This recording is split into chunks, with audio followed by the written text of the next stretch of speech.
दोस्तों, सीटेट में पेडागोजी का बहुत ही विशेष महत्व है, क्योंकि पेडागोजी 90 नंबर की पूछी जाती है, यानी 90 प्रश्न।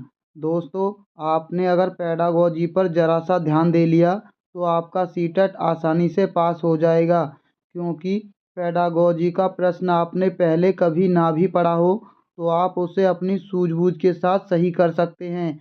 तो चलिए पहला प्रश्न देख लेते हैं। कौन सा सही कथन है? ऑप्शन हैं: विकास एक मानसिक प्रक्रिया है, विकास एक भौतिक प्रक्रिया है, विकास एक गुणात्मक प्रक्रिया है, या मनोवैज्ञानिक प्रक्रिया है। दोस्तों, इसका सही जवाब है ऑप्शन डी, ये एक मनोवैज्ञानिक प्रक्रिया है। अगला प्रश्न है: एक लड़की को 10 साल की उम्र में और दूसरी लड़की को 13 साल की उम्र में मानसिक धर्म शुरू हो सकता है। विकास के किस सिद्धांत का उदाहरण है? पहला है विकास का संबंध है, दूसरा है विकास का विभिन्न दरों पर होता है, विकास एक निश्चित पैटर्न है या अनुक्रम का अनुसरण करता है, सामान्य से विशिष्ट का सिद्धांत है। दोस्तों, दोनों में अलग अलग टाइम पर मानसिक धर्म आ रहा है, यानी दोनों की विकास दर जो है वो है भिन्न, यानी विकास दर भिन्न भिन्न होती है। अगला प्रश्न है: मानव विकास में आनुवांशिकता और पर्यावरण की भूमिका के बारे में निम्नलिखित में से कौन सा कथन सही है? पहला ऑप्शन है व्यक्तिगत भिन्नता का एकमात्र कारण आनुवांशिकता है। दोस्तों, केवल और एकमात्र ये दोनों शब्द नकारात्मक होते हैं, हम पहले से पढ़ते आ रहे हैं, यानी इसका सही जवाब ए हो ही नहीं सकता।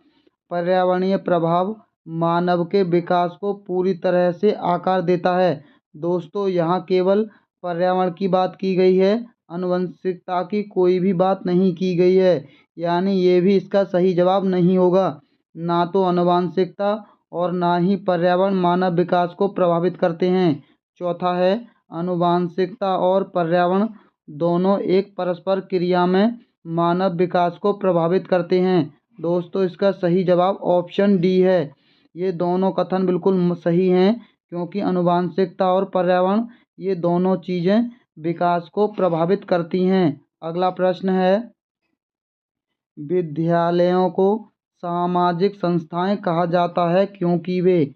दोस्तों, हमने आपको पहले और पिछली वीडियो में भी बता चुके हैं कि अगर कोई ऑप्शन बाकी 3 ऑप्शनों से बहुत ही अधिक बड़ा हो तो उसके 99.99% सही होने के चांस होते हैं। यानी अगर ऑप्शन एक बहुत ही ज़्यादा बड़ा हो बाकी तीनों की अपेक्षा, यहाँ ऑप्शन तीसरा बाकी तीनों से दूना बड़ा है। इसका सही जवाब भी ऑप्शन तीसरा है। हमारी संस्कृति के ज्ञान, विचारों और रीति रिवाजों को भविष्य की पीढ़ियों में संरक्षित और स्थापित करना, ये विद्यालय को सामाजिक संस्था कहा जाता है। अगला प्रश्न है: प्रगतिशील शिक्षा के संदर्भ में जॉन डीवी के अनुसार निम्नलिखित में से कौन सा कथन सही है?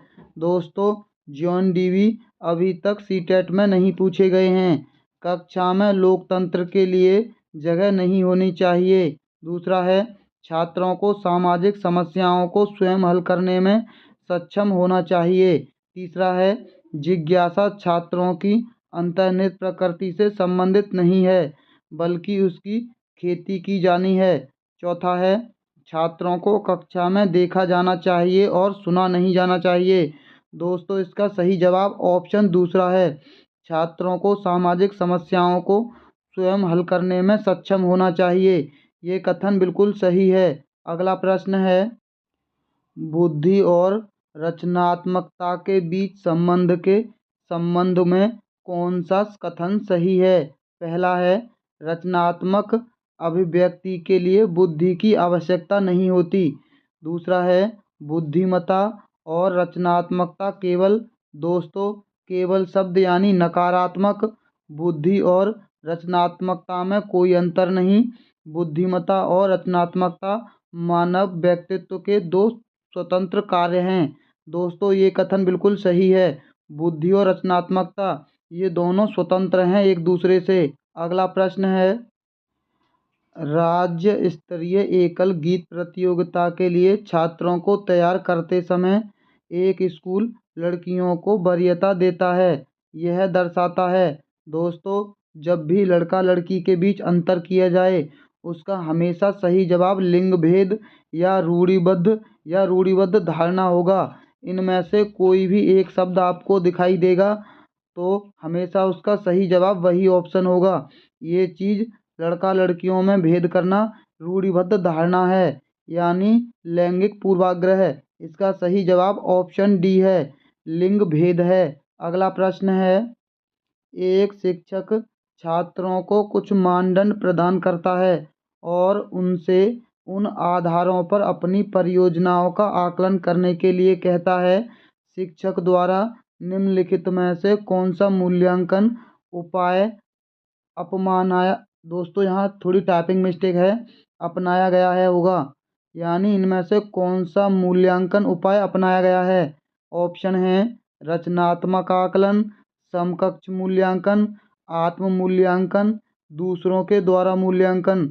दोस्तों इसका सही जवाब है ऑप्शन सी, यहाँ आत्म मूल्यांकन हो रहा है। अगला प्रश्न है, कौन सा एक मुक्त उत्तर प्रकार का प्रश्न नहीं है।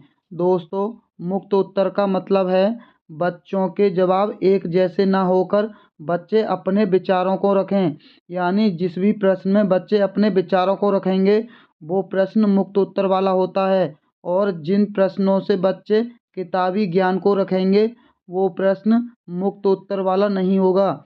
एक पेड़ दिन के समय में कितनी गैसें छोड़ता है।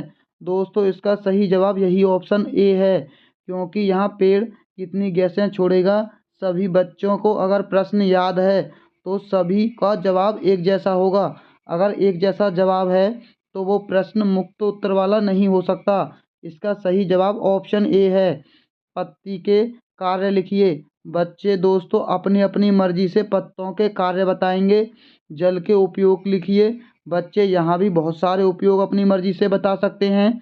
बताइए कि छड़ी के टुकड़े का उपयोग कैसे किया जा सकता है। यहाँ भी बच्चे अलग अलग उपयोग बताएंगे। इसका सही जवाब ऑप्शन ए है। अगला प्रश्न है, विशेष आवश्यकता वाले बच्चों की शिक्षा विशेष विद्यालय की अपेक्षा नियमित विद्यालय में बेहतर होती है क्योंकि वहाँ।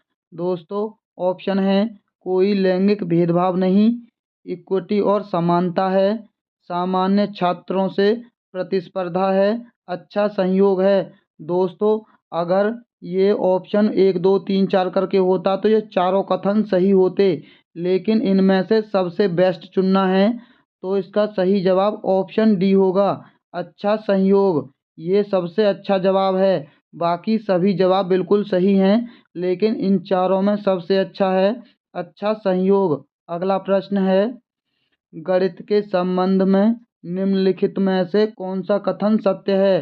पहला कथन देख लीजिए, गणित एक उपकरण है, बिल्कुल सही कथन है। गणित कला का एक रूप है, बिल्कुल ये सही है। गणित एक भाषा है, ये भी बिल्कुल कथन सही है। इसका सही जवाब ऑप्शन डी होगा। ये तीनों कथन बिल्कुल सही हैं। अगला प्रश्न है, गणित के शिक्षण और अधिगम में निम्नलिखित में से कौन सी समस्या है। पहला है कच्चा मूल्यांकन, ये बिल्कुल समस्या है। ब्याज की कमी, ये भी है। अपर्याप्त शिक्षक तैयारी, ये भी है। इसका सही जवाब ऑप्शन सी होगा।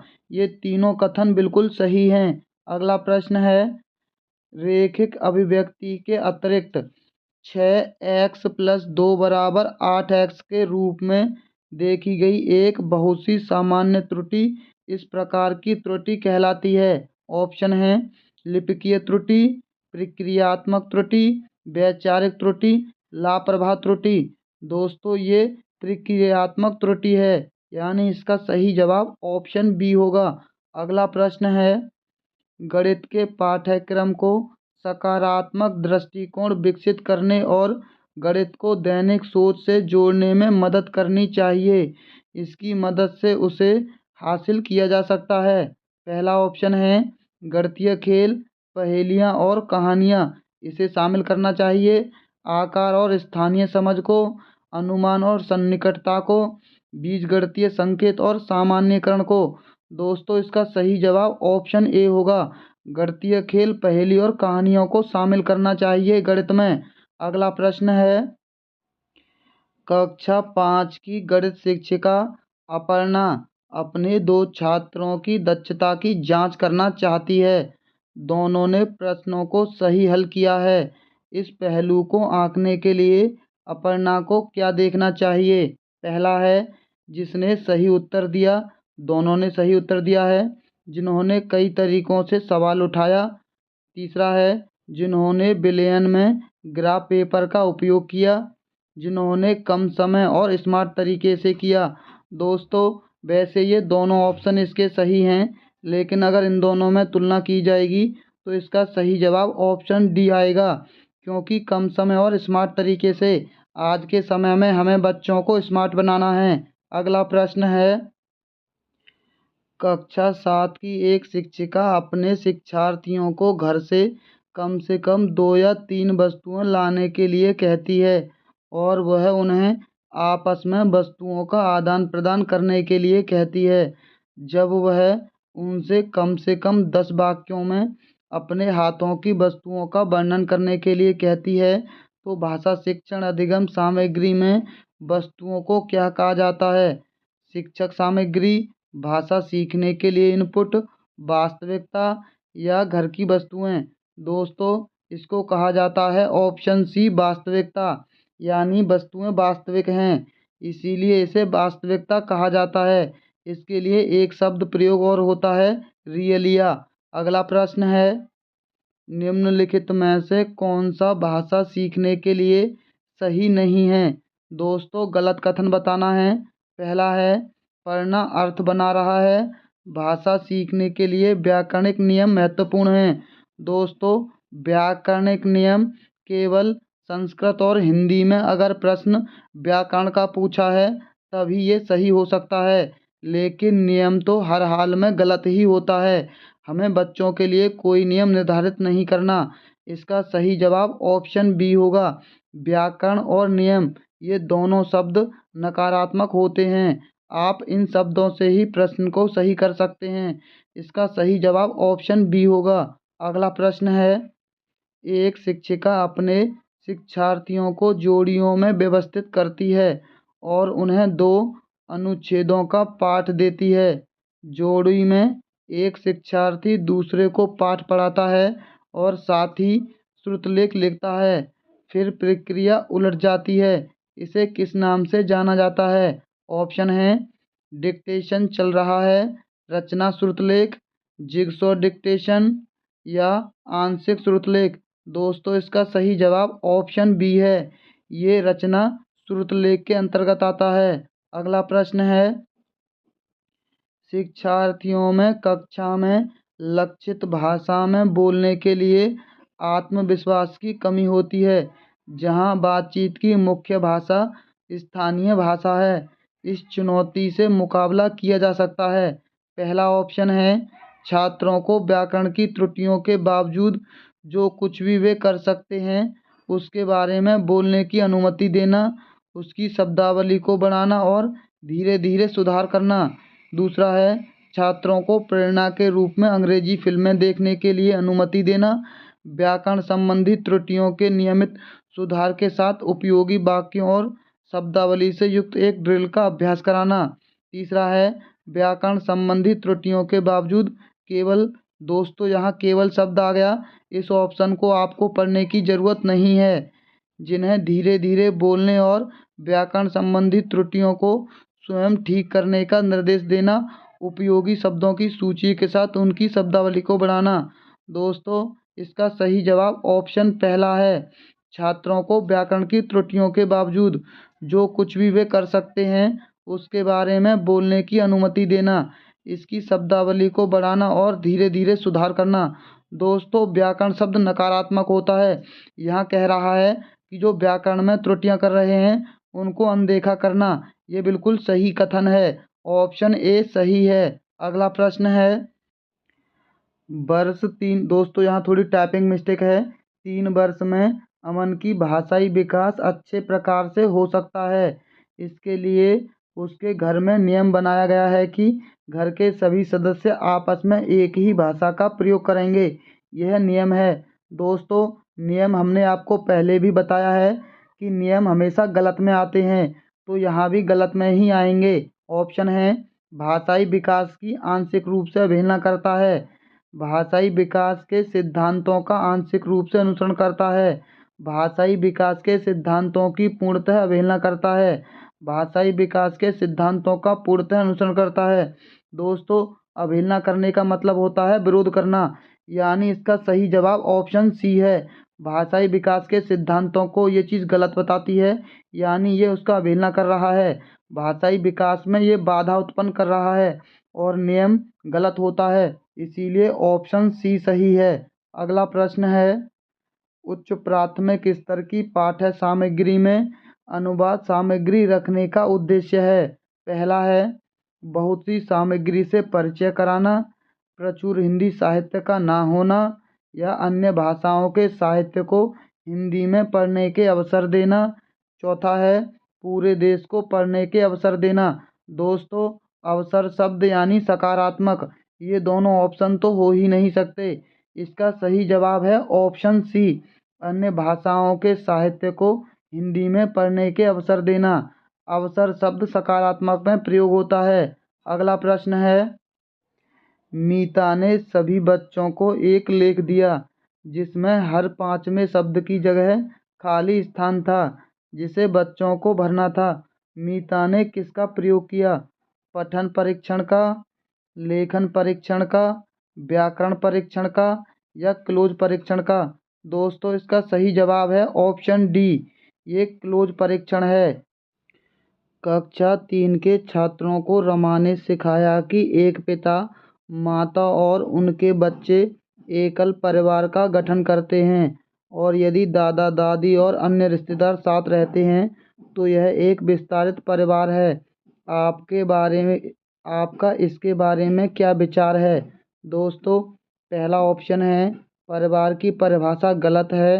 रमा अपने छात्रों के प्रति असंवेदनशील है। शिक्षण अधिगम समावेशी नहीं है। परिवार की अवधारणा को इसी तरह पढ़ाया जाना चाहिए।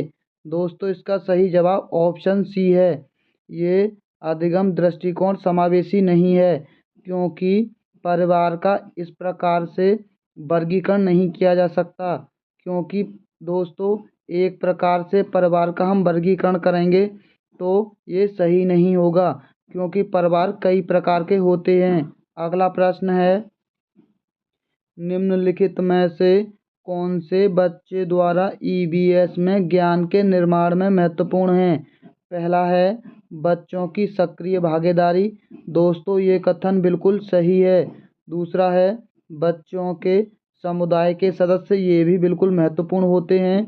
ईवीएस की पाठ्य पुस्तकें, ये भी महत्वपूर्ण होती हैं। ईवीएस की पाठ्य पुस्तकों में दिया गया विवरण और परिभाषा। दोस्तों, परिभाषा शब्द हमेशा नकारात्मक में प्रयोग होता है, यानी इसका सही जवाब ऑप्शन ए होगा।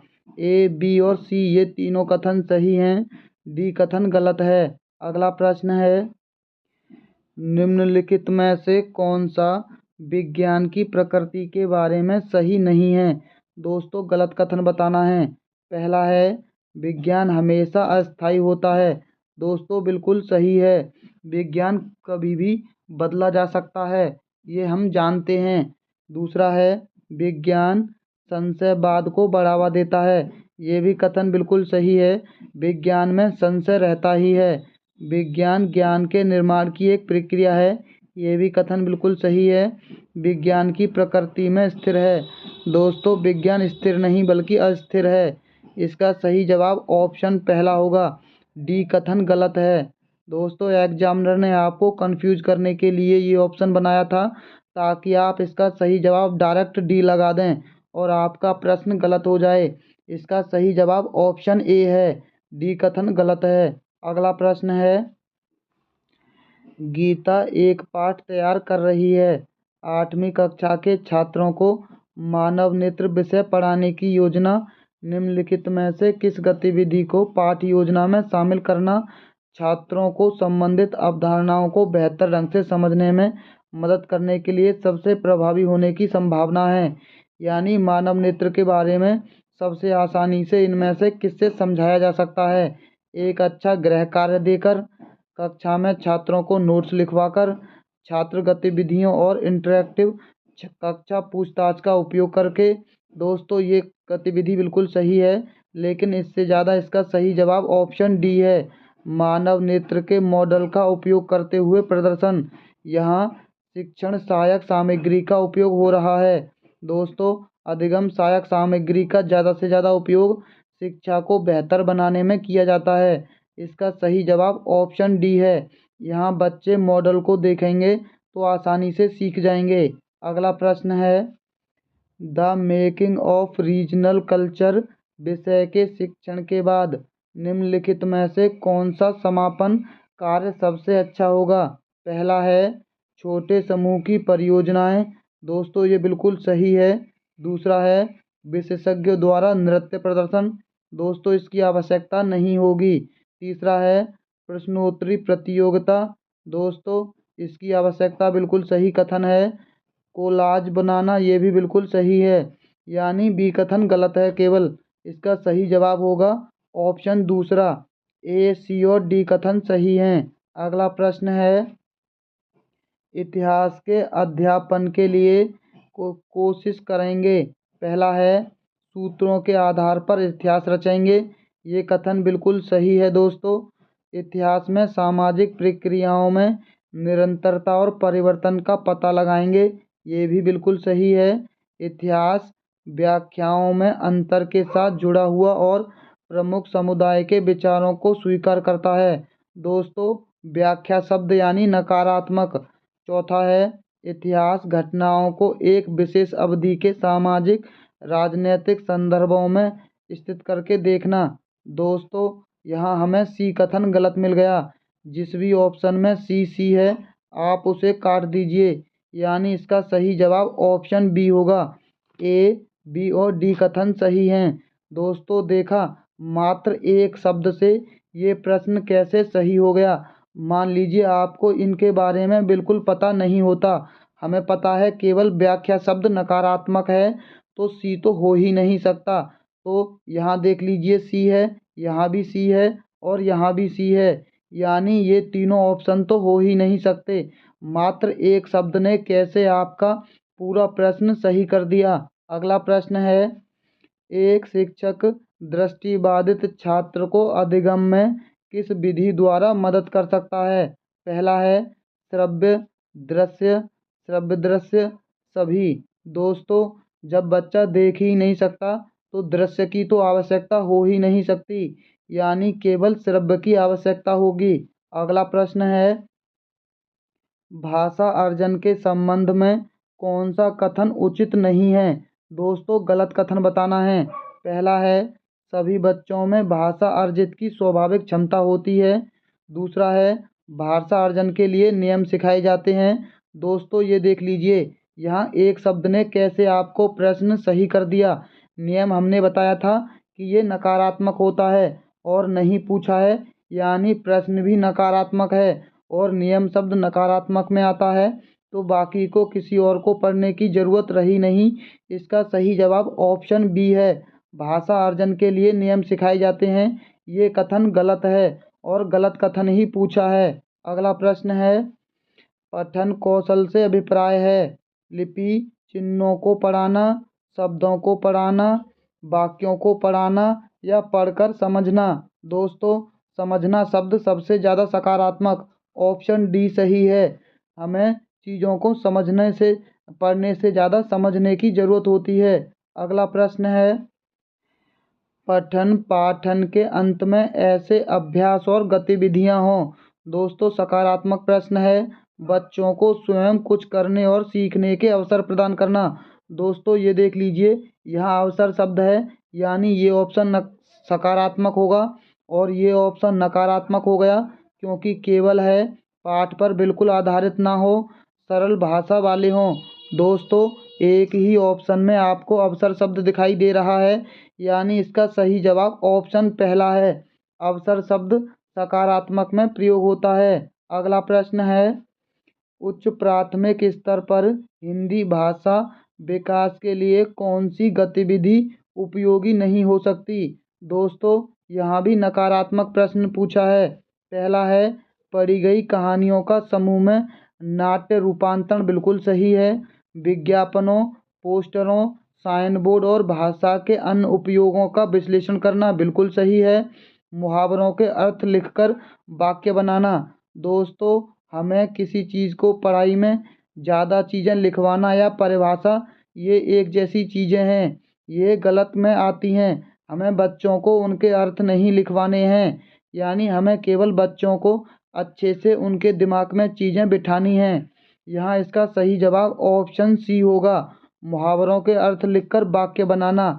हमें इसकी उपयोगी गतिविधि नहीं है। अगला प्रश्न है, पूरक पठन सामग्री का उद्देश्य है। पहला है, भाषा की नियमबद्धता को। दोस्तों, नियम यानी नकारात्मक, शिक्षक की सहायता से बच्चों को पढ़ना सिखाना, द्रुत गति से पठन की योग्यता का विकास करना, सहपाठियों की सहायता से पढ़ना सिखाना। दोस्तों, इसका सही जवाब ऑप्शन सी होगा। पूरक पठन का मतलब होता है द्रुत गति से पठन की योग्यता का विकास करना, यानी सही तरीके से, सही गति से बच्चों के साथ आराम आराम से पठन की योग्यता का विकास करना। अगला प्रश्न है, व्याकरण शिक्षण की अपेक्षाकृत बेहतर विधि है। दोस्तों, आगमन विधि, निगमन विधि, सूत्र विधि, पुस्तक विधि। दोस्तों, ये दोनों विधियां तो कभी होती ही नहीं हैं। केवल दो विधियां देखनी है आपको, आगमन और निगमन विधि। व्याकरण हमेशा उदाहरणों पर बेस होता है, यानी इसका सही जवाब ऑप्शन ए होगा। ये आगमन विधि पर आधारित होती है व्याकरण शिक्षण, यानी उदाहरणों पर। आप इसको ऐसे भी याद रख सकते हैं, ऊ से उदाहरण और ऊ से ही आ बन जाता है, यानी आगमन विधि। अगर नियमों पर आधारित हो तो नियम से नियम और ना से निगमन विधि, यानी अगर कोई चीज़ नियमों पर आधारित है तो निगमन विधि, उदाहरणों पर आधारित है तो आगमन विधि। अगला प्रश्न है, कक्षा में पढ़ने वाला आदित्य कागज पर लिखते समय बाएं हाशिए को बढ़ाता चलता है, यह प्रमुख लक्षण है। पहला है, भाषा में पिछड़ेपन का, डिसलेक्सिया का, डिसग्राफिया का, लेखन में पिछड़ेपन का। दोस्तों, हमने आपको पहले भी बताया है कि आप कोई ग्राफ बना लीजिए, यानी बच्चा क्या कर रहा है, एक तरह से लाइन खींच रहा है। लिखने में क्या होता है, बच्चा लाइन ही खींचता है। और ग्राफ देख लीजिए, ग्राफ में क्या होती हैं, लाइनें। यानी जब भी लिखने संबंधी चीज़ें आएंगी, लाइन किस में आती है, लिखने में, और ग्राफ में क्या आती हैं, लाइनें। तो जब भी कोई लिखने संबंधी समस्या होगी वो डिसग्राफिया के अंतर्गत होगी, यानी लिखने संबंधी समस्या डिसग्राफिया के अंतर्गत आती है। डिसलेक्सिया को जान लीजिए, LUX। कितने लोगों ने आपने लक्स साबुन देखा होगा, देखने में ये लुक्स जैसा लगता है और पढ़ते हम इसको लक्स हैं, यानी पढ़ने संबंधी समस्या के लिए डिसलेक्सिया, लेक्सिया से लक्स, LUX। इसको आप याद रख सकते हैं, लक्स साबुन से हम इसको लक्स पढ़ते हैं लेकिन देखने में लुक्स होता है, यानी पढ़ने संबंधी विकार डिसलेक्सिया। इसका सही जवाब ऑप्शन सी है। अगला प्रश्न है, भाषा संबंधी मूल्यांकन में पहला ऑप्शन है, पाठ्यक्रम विशेष की भाषा का ही मूल्यांकन करना चाहिए। दोस्तों, आप इसको थोड़ा ध्यान से पढ़िए, पाठ्यक्रम विशेष की भाषा का ही मतलब होता है केवल, यानी केवल पाठ्यक्रम की भाषा का ही मूल्यांकन करना चाहिए। और केवल शब्द नकारात्मक होता है, का ही शब्द भी नकारात्मक में आता है, यानी पहला ऑप्शन तो हो ही नहीं सकता। बच्चों की भाषा प्रयोग संबंधी क्षमता का मूल्यांकन करना चाहिए, बच्चे के भाषिक नियम संबंधी ज्ञान का मूल्यांकन करना चाहिए। नियम शब्द दोस्तों यानी नकारात्मक, दो ऑप्शन नकारात्मक हो गए। पाठ्यक्रम विशेष की उपलब्धि समझी जानी चाहिए।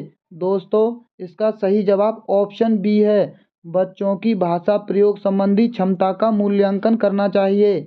अगला प्रश्न है, भाषा की कक्षा में मुद्रित समृद्ध परिवेश कैसे रचा जा सकता है? दोस्तों सकारात्मक प्रश्न है और पहले ऑप्शन में केवल शब्द है यानी नकारात्मक, यहाँ भी केवल है, ये भी नकारात्मक। इन दोनों ऑप्शनों को पढ़ के टाइम वेस्ट मत कीजिए।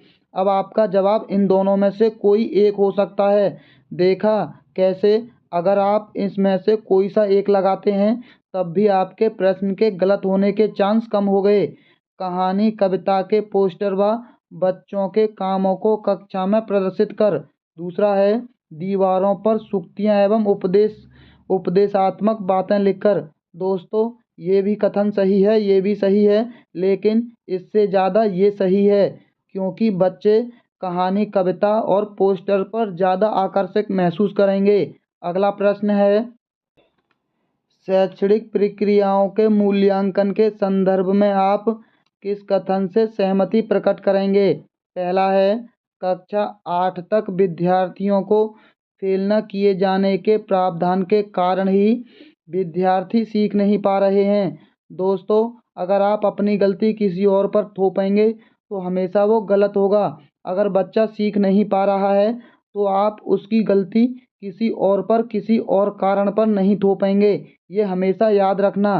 परीक्षा और फेल हो जाने का डर वास्तव में बच्चों के लिए प्रेरणा का स्रोत बनकर काम करता है। दोस्तों परीक्षा शब्द भी नकारात्मक होता है और डर, ये दोनों शब्द नकारात्मक हैं, यानी पहले दो ऑप्शन हो ही नहीं सकते। बच्चों को पास या फेल करना वास्तव में व्यवस्थागत विफलताओं को बच्चों के सिर मरना है। चौथा है, कक्षा 8 तक विद्यार्थियों को फेल करने के प्रावधान के कारण देश में शिक्षा का स्तर गिर रहा है। दोस्तों ये चीज़ें भी दूसरों पर मढ़ी जा रही हैं, केवल सी कथन सही है। बच्चों को पास या फेल करना वास्तव में व्यवस्थागत विफलताओं को बच्चों के सिर मरना है। आप हमेशा अपनी गलती मानेंगे, किसी और की गलती नहीं मानेंगे। बच्चा कभी भी किसी चीज़ में गलत नहीं होगा, ये बात हमेशा याद रखना। अगला प्रश्न है, तपस्या 7वीं कक्षा में विभिन्न संदर्भों में पृथ्वी वसुधा और भूमि शब्दों के प्रयोग की तरह बच्चों का ध्यान आकर्षित करती है। ऐसा करने में उसका उद्देश्य है। दोस्तों पहला ऑप्शन देख लीजिए, पर्यायवाची शब्दों की परिभाषा। दोस्तों परिभाषा शब्द यानी नकारात्मक, भाषा का व्याकरणिक ज्ञान। दोस्तों व्याकरण यानी नकारात्मक, शब्द भंडार का विकास करना, हिंदी की बारीकियां समझाना। दोस्तों इसका सही जवाब ऑप्शन डी है, हिंदी की बारीकियां समझाना। अगला प्रश्न है, पढ़ना सीखने के लिए आवश्यक है। पहला है, केवल। दोस्तों केवल शब्द यानी नकारात्मक, घर की भाषा सुनने बोलने को मिले। लक्ष्य भाषा की अर्थपूर्ण और रोचक सामग्री सुनने पढ़ने को मिले। दोस्तों रोचक सामग्री सकारात्मक में प्रयोग होती है। चार्ट अधिक से अधिक कक्षा में लगाए जाएं। दोस्तों इसका सही जवाब ऑप्शन सी होगा। ऑप्शन तीसरा, लक्ष्य भाषा की अर्थपूर्ण और रोचक सामग्री सुनने और पढ़ने को मिले। अगला प्रश्न है, कविता का एक निश्चित अर्थ होता है जिसे सभी विद्यार्थियों को पढ़ना चाहिए। इस कथन के बारे में आप मानते हैं कि? पहला है, किसी कविता को एक निश्चित अर्थ के साथ पढ़ना चाहिए। दूसरा है, सभी विद्यार्थी अपने अनुभव और परिवेश में ही कविता समझ सकते हैं। दोस्तों एक चीज़ हमेशा याद रखना, बच्चों के अनुभव और परिवेश यानी बाहर की चीज़ें, बच्चों की ज़िंदगी की चीज़ें अगर पढ़ाई से जोड़ना, ये सबसे ज़्यादा सकारात्मक ऑप्शन होगा बाकी और ऑप्शनों की अपेक्षा। एक बात हमेशा याद रखना, बच्चों के वास्तविक जीवन और उनके अनुभव के आधार पर पढ़ाई से जोड़ना ये बेस्ट होता है सीटेट में। वो ऑप्शन आप उसे गलत बिल्कुल मान ही नहीं सकते, उसका सही जवाब 100% मान लीजिए, बिल्कुल भी शंका बिल्कुल भी मत रखना। इसका सही जवाब ऑप्शन दूसरा है, सभी विद्यार्थी अपने अनुभव और परिवेश में ही कविता समझते हैं। अगला प्रश्न है, आप मानते हैं कि अलग अलग तरह की सामग्री पढ़ने के अवसर मिलने से? पहला है, भाषा को विविध संदर्भों में प्रयोग करने की समझ बनती है। व्याकरण शब्द दोस्तों यानी नकारात्मक व्याकरण समस्त भाषा सीखने को मिलती है। किताबों के बारे में जानकारी मिलती है, लेखकों के बारे में जानकारी मिलती है। दोस्तों इसका सही जवाब पहला ऑप्शन है, भाषा को विविध संदर्भों में प्रयोग करने की समझ बनती है। अगला प्रश्न है, यदि आप कक्षा में दृष्टिबाधित बच्चे हैं तो आप पहला है उन्हें विशेष सहानुभूति से पढ़ाएंगे। दोस्तों बच्चों के साथ इस तरह के बच्चों के साथ सहानुभूति नहीं रखनी है। उन्हें पढ़ने के उपयुक्त साधन देंगे। उन्हें सभी बच्चों से अलग गतिविधि देंगे। दोस्तों बच्चों को अलग करना या अलगाव करना, बच्चों में विभेद करना किसी भी आधार पर हमेशा नकारात्मक में आएगा। उनसे कम गतिविधियां कराएंगे। दोस्तों ये भी बच्चों के लिए सही नहीं है, केवल बी ऑप्शन सही है। उन्हें पढ़ने के उपयुक्त साधन देंगे। अगला प्रश्न है, 8वीं कक्षा में पढ़ने वाली रुबीना लिखने में बेहद कठिनाई का अनुभव करती है। संभव है कि वह किससे ग्रसित है। दोस्तों हमने आपको पहले भी बताया था, लिखने संबंधी यानी ग्राफ। इसका सही जवाब है ऑप्शन पहला, डिस्ग्राफिया। अगला प्रश्न है, हिंदी भाषा के विविध रूपों से परिचित कराने में सर्वाधिक सहायक है। पहला है हिंदी भाषा की पुस्तक एवं विज्ञापन, हिंदी भाषा की पत्रिका एवं पाठ्य पुस्तक, हिंदी भाषा के समाचार पत्र एवं विज्ञापन, हिंदी भाषा का साहित्य एवं मुद्रित सामग्री। दोस्तों सामग्री शब्द सकारात्मक होता है। ऑप्शन चौथा, हिंदी भाषा का साहित्य व अन्य मुद्रित सामग्री इसका सही जवाब है। अगला प्रश्न है, दोस्तों आपको मैराथन के नाम पर अपना समय बर्बाद करना है तो आप अपना समय बर्बाद करते रहिए। अगर आपको समय बर्बाद नहीं करना है तो आप हमसे जुड़े रहिए। निम्नलिखित में से कौन सी प्राथमिक स्तर पर गणितीय भाषा की विशेषता होनी चाहिए। पहला है यह सटीक होनी चाहिए। दोस्तों बिल्कुल सही है, गणित की भाषा सटीक होनी चाहिए। यह स्पष्ट होनी चाहिए ताकि यह विषय में खुलापन छोड़ सके। दोस्तों अस्पष्ट यानी नकारात्मक, बच्चे के दैनिक जीवन में उपयोग की जाने वाली भाषा के माध्यम से इसे प्रबलित किया जाना चाहिए। दोस्तों बच्चों के बाहर का जीवन कक्षा में लाना यानी सकारात्मक। अब इस वाले ऑप्शन को पढ़ने की ज़रूरत नहीं होगी क्योंकि किसी भी ऑप्शन में 2 से अधिक कथन नहीं दे रखे। इससे आपका समय बचेगा। इस बात को आपको विशेष ध्यान रखना है। जब हमें ए और सी कथन सही मिल गए तो इसका सही जवाब ऑप्शन दूसरा है, ए और सी। क्योंकि किसी भी ऑप्शन में 3 कथन नहीं है तो डी को पढ़ने की आवश्यकता नहीं होगी। आपको एग्जाम में समय बचाना है जैसे भी हो। अगला प्रश्न है, राष्ट्रीय शिक्षा नीति NEP 2020 भारत का ज्ञान के बारे में बात करती है। निम्नलिखित में से क्या इसमें सम्मिलित नहीं है। दोस्तों नकारात्मक प्रश्न है, नहीं है। पहला ऑप्शन देख लीजिए, आधुनिक भाषा के प्रति प्राचीन भारत का ज्ञान और उसका योगदान, विभिन्न विषयों जैसे गणित, खगोल विज्ञान, चिकित्सा, कृषि इत्यादि हिस्से के रूप में आदिवासी ज्ञान अधिगम के स्वदेशी और पारंपरिक तरीके, सांस्कृतिक आदान प्रदान कार्यक्रमों के हिस्से के रूप में विभिन्न राज्यों का दौरा, विद्यार्थियों के ज्ञान में वृद्धि के आकलन के लिए औपचारिक परीक्षाएं। दोस्तों यहाँ आपको परीक्षा शब्द मिल गया यानी इसका सही जवाब ऑप्शन डी होगा क्योंकि परीक्षा नकारात्मक होता है। दोस्तों देखा, मात्र एक शब्द ने पूरा प्रश्न सही कर दिया। बाकी का हमें इसमें दिमाग लगाने की आवश्यकता नहीं पड़ी कि कौन सा कथन सही है या कौन सा कथन गलत हो सकता है। मात्र एक शब्द ने पूरा प्रश्न आसानी से सही कर दिया। अगला प्रश्न है दोस्तों, वैसे ये प्रश्न ऐसे नहीं हैं जो अपनी मर्जी से बनाए गए हों कि एक प्रश्न से या एक शब्द से पूरा प्रश्न सही हो जाए। ये सभी प्रश्न एग्जाम में आए हुए हैं।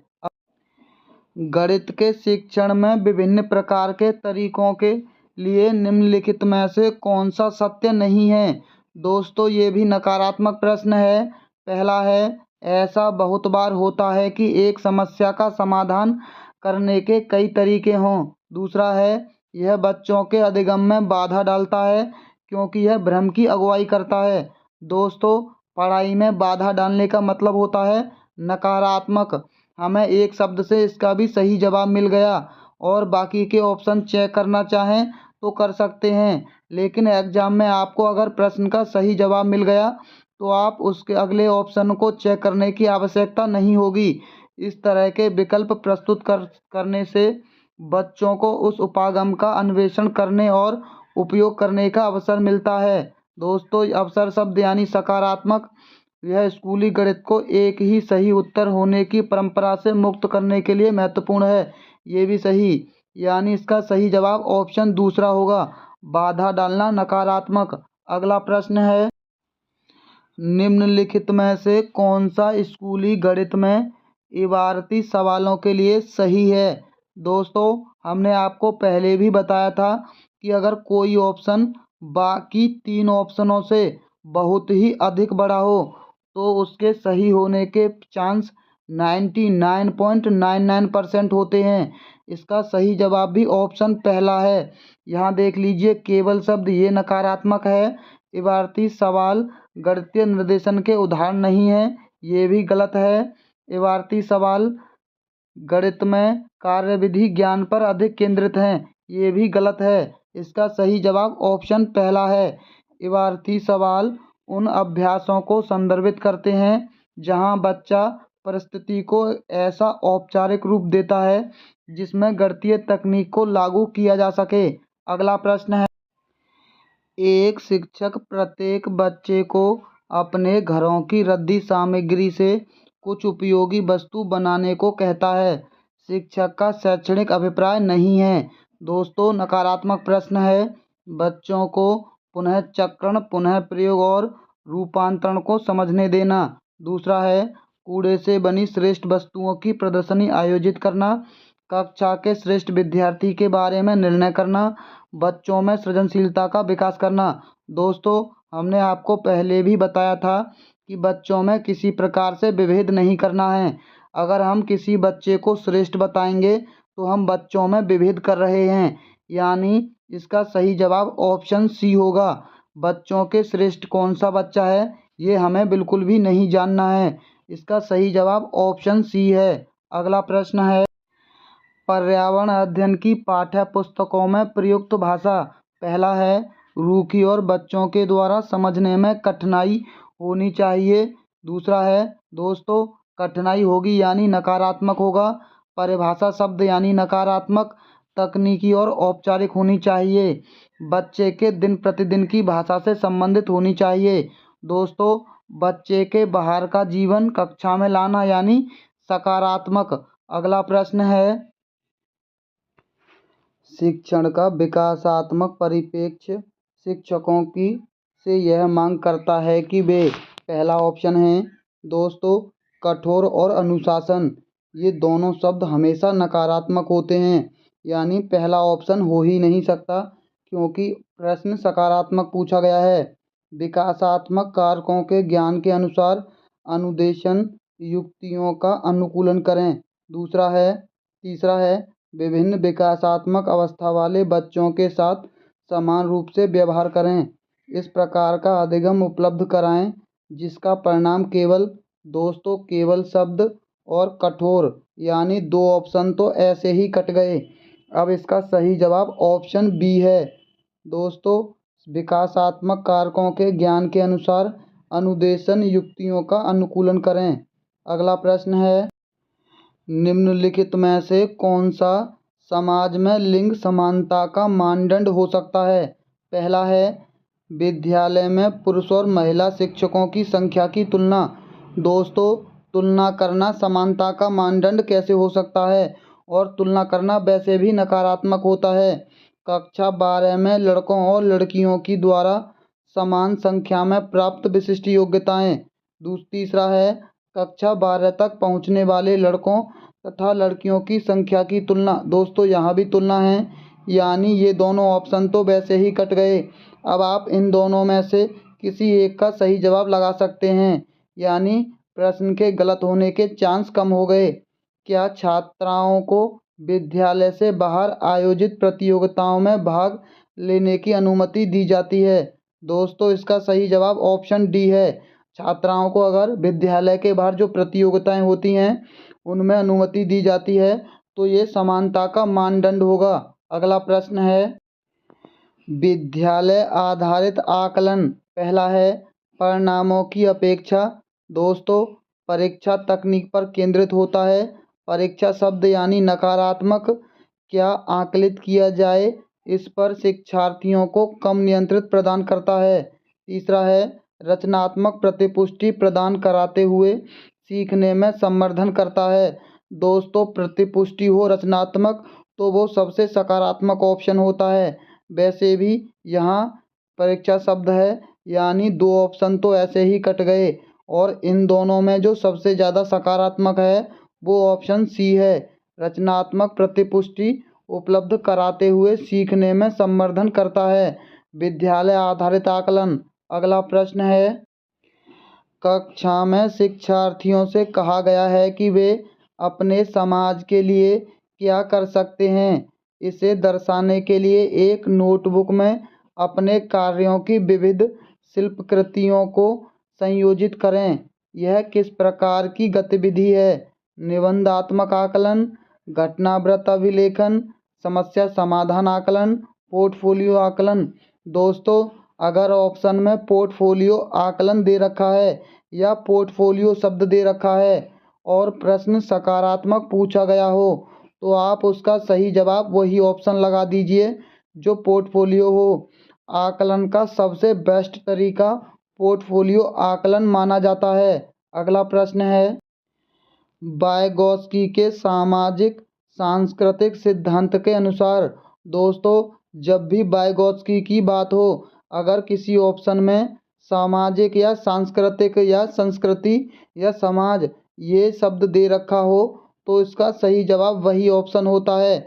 आपको केवल सामाजिक और सांस्कृतिक ये दो शब्द याद रखने हैं वाइगोत्स्की के। इसका सही जवाब ऑप्शन ए है। सांस्कृतिक और भाषा में महत्वपूर्ण भूमिका निभाते हैं। अगला प्रश्न है, संवेग के मनोवैज्ञानिक मनोविज्ञान में निम्नलिखित में से किस तथ्य पर सबसे कम ध्यान दिया गया है। दोस्तों सबसे कम ध्यान देने का मतलब नकारात्मक प्रश्न। पहला है संवेग विषयनिष्ठ भावना है और वह अलग अलग व्यक्तियों में अलग अलग होती है। संवेग न केवल व्यक्तिक शिक्षा। दोस्तों यहाँ आपको केवल शब्द दिखाई दे गया यानी ये ऑप्शन नकारात्मक हो गया। इसका सही जवाब ऑप्शन बी है। संवेग न केवल व्यक्तिक शिक्षार्थियों में बल्कि पूरी कक्षा में भी उत्पन्न होते हैं।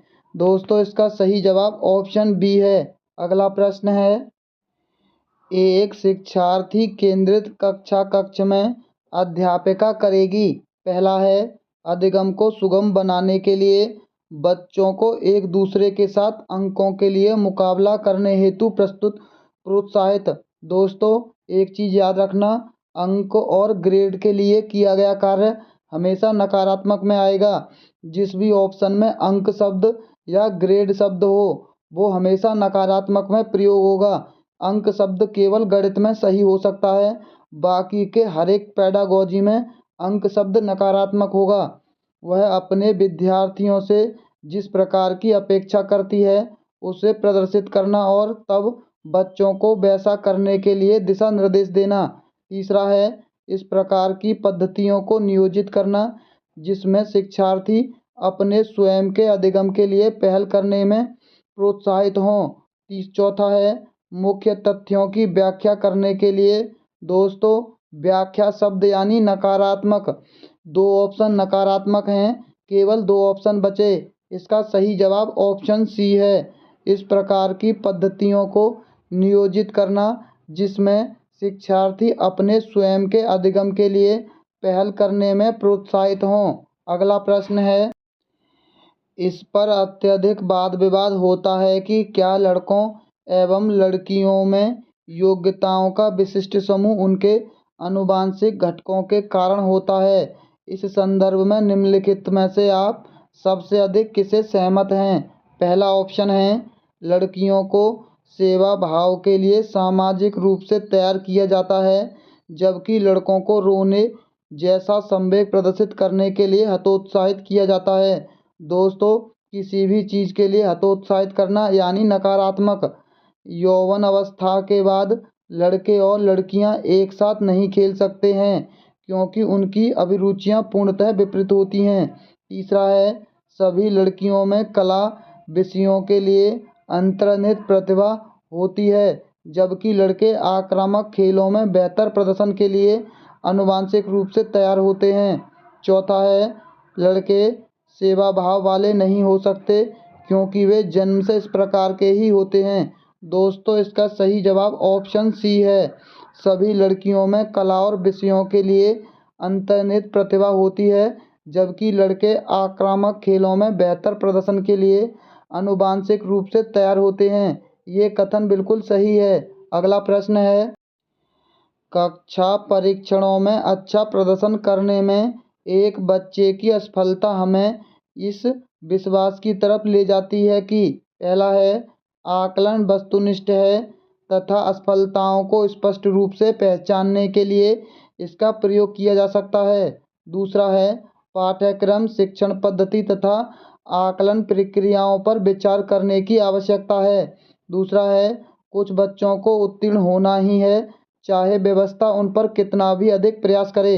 दोस्तों, ये ऑप्शन किसी और को इसका जिम्मेदार ठहरा रहा है। हमें बच्चों को किसी भी चीज़ के लिए जिम्मेदार नहीं ठहराना है अगर वो फेल होते हैं तो। यानी बच्चे कभी भी जिम्मेदार नहीं होते फेल होने के लिए। बच्चे कुछ निश्चित क्षमताओं और कमियों के साथ पैदा होते हैं। दोस्तों, यहाँ भी बच्चे की कमी बताई जा रही है, यानी ये भी कथन गलत है। ये दोनों कथन गलत होंगे। इसका सही जवाब है ऑप्शन बी। पाठ्यक्रम शिक्षण पद्धति तथा आकलन की जो प्रक्रियाएं हैं उन पर विचार करने की आवश्यकता है, उनमें कहीं ना कहीं कमी है, इसीलिए बच्चा फेल हो रहा है। अगला प्रश्न है, दोस्तों ये प्रश्न भी सेम पैटर्न पर आधारित है। हमने इन प्रश्नों को साथ में इसलिए रखा है क्योंकि आप इन प्रश्नों को आसानी से समझ सकें। इन कथनों में से आप किससे सहमत हैं? पहला कथन है, एक बच्चा अनुत्तीर्ण होता है क्योंकि सरकार विद्यालयों में पर्याप्त प्रौद्योगिकी संसाधन प्रदान नहीं कर रही है। दोस्तों, अपनी गलती किसी और पर थोपना यानी नकारात्मक। एक बच्चे की असफलता के लिए वंशानुक्रम घटकों को प्रत्यक्ष रूप से जिम्मेदार ठहराया जा सकता है, जिसे उसके माता पिता से अर्जित किया है। दोस्तों, किसी और को जिम्मेदार ठहराना यानी नकारात्मक। एक बच्चे की असफलता व्यवस्था तथा बच्चे के प्रति प्रतिक्रिया करने में उसकी असमर्थता का एक प्रतिबिंब है। दोस्तों, इसका सही जवाब ऑप्शन सी है। जो हमने बच्चों को पढ़ाया है वो उसमें कहीं ना कहीं कमी है। अगला प्रश्न है, निम्नलिखित में से कौन सी आकलन पद्धति विद्यार्थियों की सर्वोत्तम क्षमता को पोषित करेगी? पहला है, जब विद्यार्थियों को बहुविकल्पीय प्रश्नों के माध्यम से किए गए परीक्षण के रूप में तथ्यों को दोहराने की आवश्यकता होगी। दोस्तों, याद करना और दोहराना ये दोनों शब्द नकारात्मक होते हैं। दोस्तों, जो भी शब्द हम आपको बता रहे हैं या तो आप उन्हें कहीं रख लीजिए या अच्छे से अपने दिमाग में बैठा लीजिए। ये शब्द ही आपको पेपर हल करने में बहुत आसानी प्रदान करेंगे और इन्हीं शब्दों से आप पेपर को आसानी से पास कर लेंगे, इस बात की हमारी गारंटी है। जब संकल्पनात्मक परिवर्तन तथा विद्यार्थियों के वैकल्पिक समाधानों को आकलन की विभिन्न विधियों के द्वारा अंकलित किया जाता है। तीसरा है, जब कक्षा में विद्यार्थियों के द्वारा प्राप्त किए गए अंक। दोस्तों, अंक शब्द आ गया यानी नकारात्मक हो गया। यहाँ भी देख लीजिए, एकमात्र और केवल दोनों एक जैसे शब्द हैं। जब परीक्षा, दोस्तों परीक्षा शब्द अंक शब्द यानी ये भी नकारात्मक है, यानी 3 ऑप्शन नकारात्मक मिल गए और प्रश्न सकारात्मक पूछा गया है। इसका सही जवाब एकमात्र ऑप्शन बचा बी। जब संकल्पनात्मक परिवर्तन तथा विद्यार्थियों के वैकल्पिक समाधानों को आकलन की विभिन्न विधियों के द्वारा अंकलित किया जाता है। अगला प्रश्न है, जब राजंस के सामने शाब्दिक समस्याएं आती हैं तो वह प्राय पूछता है, मैं जमा करूं या घटाना, मैं गुणा करूं या भाग। इस तरह के प्रश्न बताते हैं। पहला है, राजन जोड़ और गुणा नहीं कर सकता। राजन कक्षा में बाधा डालने के लिए अवसर खोजता है। राजन को भाषा समझने में कठिनाई होती है। राजन संख्या संक्रियाओं को नहीं समझता। दोस्तों, इसका सही जवाब ऑप्शन डी है। राजन संख्या संक्रियाओं को नहीं समझता है। अगला प्रश्न है, NCERT की कक्षा 4 की गणित की पाठ्य पुस्तक में के पाठों में इस तरह के शीर्षक हैं, कबाड़ी वाली, भोपाल की सैर, दुनिया कुछ ऐसी दिखती है। यह परिवर्तन किया गया है। पहला है, कबाड़ बेचने और यात्रा करने के बारे में जानने के लिए। पाठों में गणितीय विषय वस्तु का अनुमान लगाने हेतु, विद्यार्थियों को चुनौती देने के लिए, उन्हें अलग सा समझने के लिए, दैनिक जीवन में जोड़ते हुए उन्हें रोचक बनाने के लिए। दोस्तों, हमने पहले भी आपको बताया है कि दैनिक जीवन से जोड़ता हुआ ऑप्शन सबसे सकारात्मक होता है, यानी इसका सही जवाब ऑप्शन डी है, दैनिक जीवन में जोड़ते हुए उन्हें रोचक बनाने के लिए। अगला प्रश्न है, विकास 56 विद्यार्थियों की कक्षा को गणित पढ़ाता है। उसका यह विश्वास है कि यदि परीक्षा के तुरंत बाद प्रतिपुष्टि दी जाए तो वह प्रभावी होती है। वह 10 बच्चों की एक छोटी कक्षा परीक्षा का आयोजन करता है। प्रभावी तरीके से प्रतिपुष्टि देने का सबसे अच्छा तरीका कौन सा है? पहला है, वह यादृच्छिक रूप से किसी एक कॉपी का चयन करे और बोर्ड की सहायता से उस कॉपी में उत्तर प्राप्त करने की विधि पर चर्चा करे। दूसरा है, वह विद्यार्थियों को एक दूसरे के उत्तरों की जांच करने दे। तीसरा है, वह प्रत्येक सवाल के हल को बोर्ड पर समझाए और विद्यार्थियों से कहे कि वे स्वयं अपने उत्तरों की जांच करें। चौथा है, वह पूरी कक्षा के लिए चर्चा का आयोजन कर सकता है कि वे किन तरीकों से अपने उत्तरों पर पहुँचे और सही उत्तर पर पहुँचने की प्रभावी युक्ति कौन सी है। दोस्तों, इसका सही जवाब ऑप्शन डी है, चर्चा करना सबसे अच्छी गतिविधि मानी जाती है। दोस्तों, अगर आपने हमारी वीडियो को अभी तक लाइक नहीं किया है तो सबसे पहले आप हमारी वीडियो को लाइक कर लीजिए, क्योंकि हम और चैनलों की तरह फालतू की बातों में समय बर्बाद नहीं करते हैं। दोस्तों, इसके लिए आप हमारे चैनल को सब्सक्राइब कर लीजिए, क्योंकि हम आपको ऐसे ही ज़बरदस्त प्रैक्टिस कराते रहेंगे। तो चलिए, मिलते हैं बहुत जल्द अगली वीडियो में। वीडियो देखने के लिए बहुत बहुत धन्यवाद।